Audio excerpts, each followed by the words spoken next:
Hello दोस्तों, आज की हमारी कहानी है चुगली। अच्छी लगे तो लाइक ज़रूर कीजिएगा, चैनल को सब्सक्राइब ज़रूर कीजिए। बहू, मैंने सुना तुमने अपने भाई को नया फ़ोन भेजा है। अभी ना तो रक्षाबंधन है और ना ही कोई त्योहार, फिर नया फ़ोन भेजने की क्या ज़रूरत थी।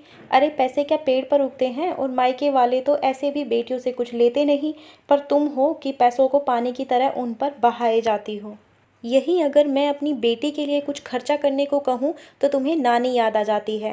रेवती जी अपनी बहू मिनी से कहती है। मिनी बोली, मम्मी जी आपको कैसे पता चला कि मैं रितेश, जो कि उसका भाई है, को फ़ोन दे रही हूँ?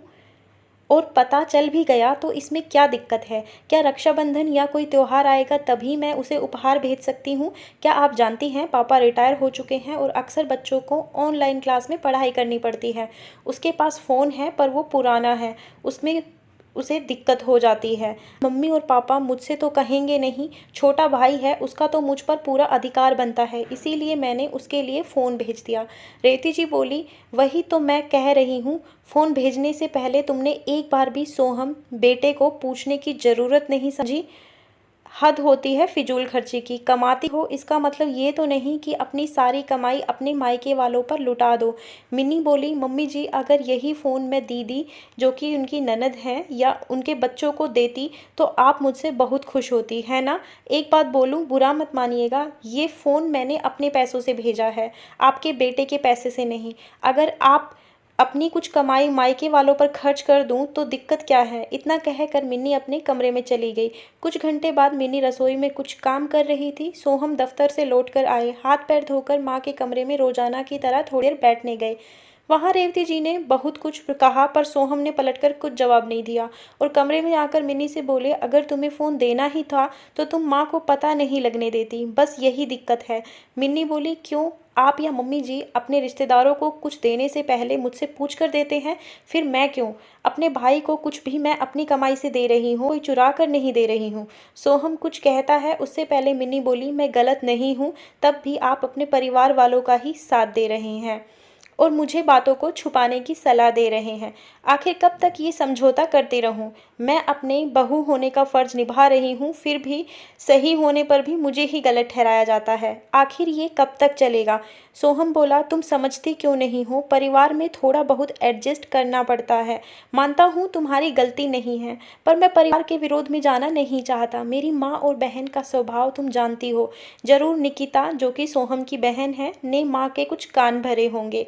जब भी आती है कुछ न कुछ झमेला मेरे लिए खड़ा कर देती है।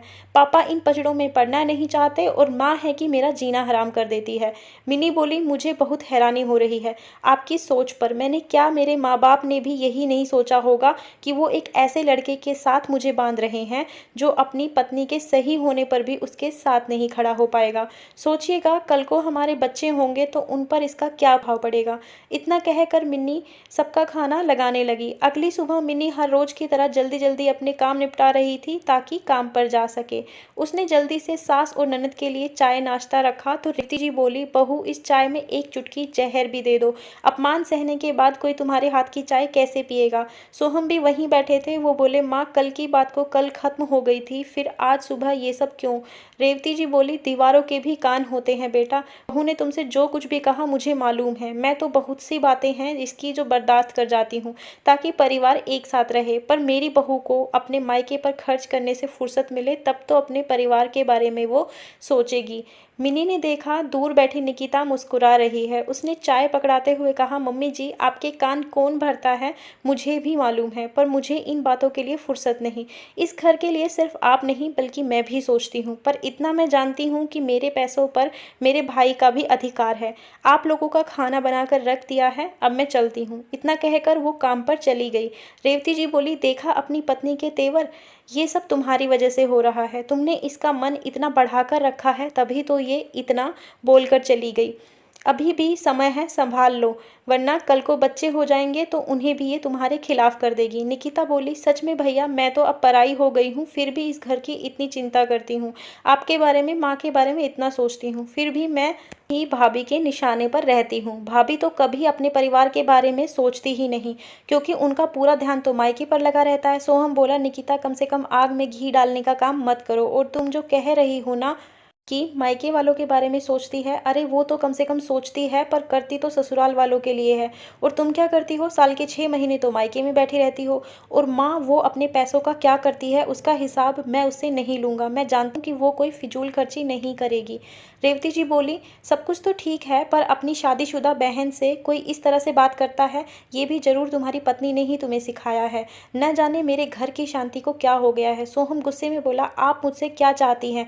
वो अपने पैसे खर्च कर रही है, उस पर भी मैं रोक लगा दूं?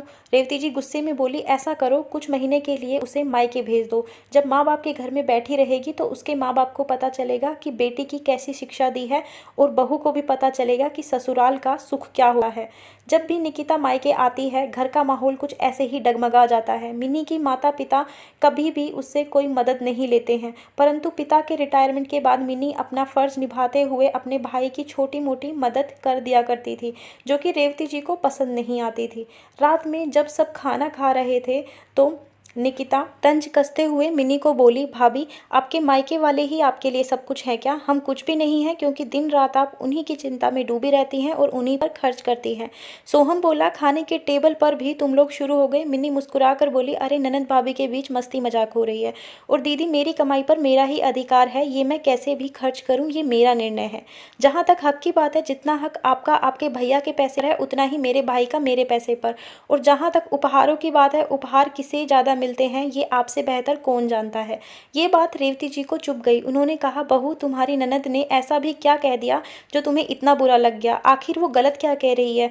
तुमने अपनी ननद को तो कभी कोई फ़ोन खरीद कर नहीं दिया। पहले लड़कियों के मायके से उपहार आते थे, पर यहाँ तो उल्टी गंगा बह रही है। सोम बोले, कम से कम खाने के टेबल पर तो शांति बनाए रखो। और माँ आपको क्या कमी है? आपका बेटा भी तो कमाता है, इसकी कमाई ये कैसे भी खर्च करे, करने दीजिए। और वैसे भी ये अपने छोटे भाई के प्रति बस अपना फर्ज निभा रही है। निकिता तुरंत बोली, भैया आपके कहने का क्या मतलब है? भाभी को अपनी सारी कमाई मायके वालों पर खर्च करनी चाहिए। सोहम बोले, अगर तुम्हें ऐसा लगता है तो तुम भी कमाओ और अपने पैसे मायके वाले पर खर्च करो। निकिता चुप हो गई। अगले दिन रविवार था। सोहम मिनी से बोला, मिनी मैं सोच रहा हूँ तुम कुछ दिनों की छुट्टी लेकर मायके चली जाओ। मिनी बोली, मैं समझी नहीं, आप मुझे एकाएक मायके भेजने की बात क्यों कर रहे हैं? आपकी खुशी के लिए हर बार मैं समझौता करती गई कि कभी न कभी तो आप मुझे भी समझेंगे। ठीक है, अगर आप चाहते हैं कि मैं चली जाऊं तो मैं भी अब जाना चाहती हूं, और आपको मुझे छोड़ने भी जाने की ज़रूरत नहीं है। मेरे माँ बाप ने मुझे इतना सबल तो बनाया है कि मैं अकेले मायके चली जाऊं। इतना कहकर मिनी अपने कमरे में चली। मिनी फटाफट अपनी पैकिंग में लग गई। सोहम बोला, नाश्ता तो कर लो। मिनी बोली, सबके लिए बना दिया है और आज मेरा व्रत है, अब ये व्रत अपने मायके जाकर ही टूटेगा। तभी रेवती जी आई और बोली, बहू अभी क्यों जा रही हो? शाम में चली जाना, अभी तो पूरा घर बिखरा पड़ा है।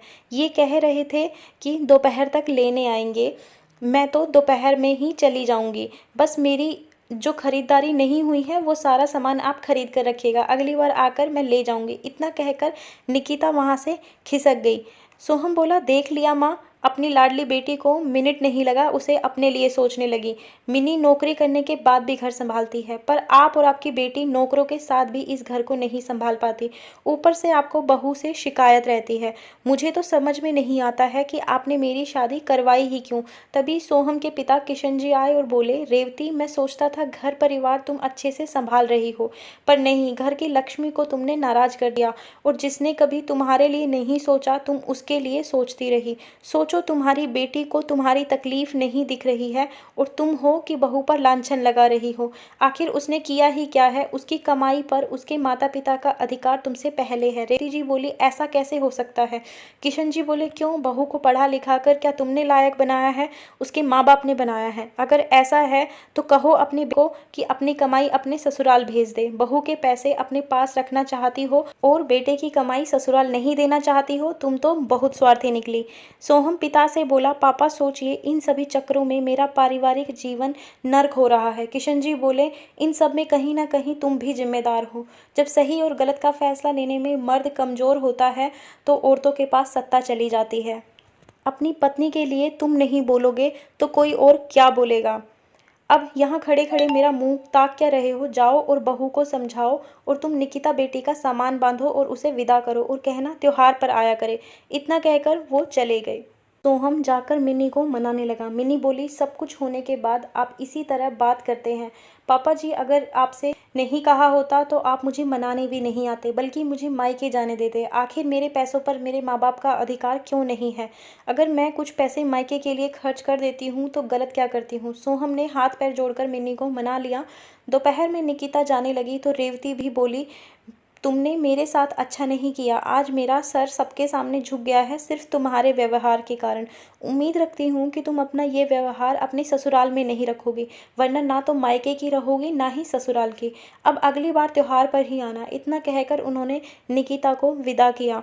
रेवती जी को अपनी गलती का एहसास हो चुका था। वो मिनी के पास जाकर अपने व्यवहार के लिए अफसोस जताया उन्होंने और बोली, बहू, सही कहा था तुमने। जितना फ़र्ज है ससुराल के प्रति तुम्हारा, उतना ही मायके के प्रति है, क्योंकि आज जो भी हो अपने माँ बाप की बदौलत हो। मिनी ने सोहम की तरफ देखा। सोहम बोला, गिले शिकवे को ख़त्म करो। माँ एक नई शुरुआत करना चाहती है तो तुम भी अपना बड़प्पन दिखाओ। मिनी ने हाथ जोड़कर रेवती जी से कहा, मम्मी जी, अगर मेरी किसी बात का भी आपको बुरा लगा हो या तकलीफ़ हुई हो तो मैं भी आपसे माफ़ी मांगती हूँ। इतना कहकर वो रेवती जी के गले लग गई। अंत भला तो सब भला। अब मिनी बेझिझक अपने माता पिता की मदद करती थी और उसे कभी कोई रोकता टोकता नहीं था। आखिर उसके पैसे पर माता पिता का भी अधिकार बनता है। धन्यवाद दोस्तों। कहानी अच्छी लगी हो तो लाइक कर दीजिए, ज़्यादा से ज़्यादा शेयर कीजिए और चैनल को सब्सक्राइब करना तो बिल्कुल मत भूलिए।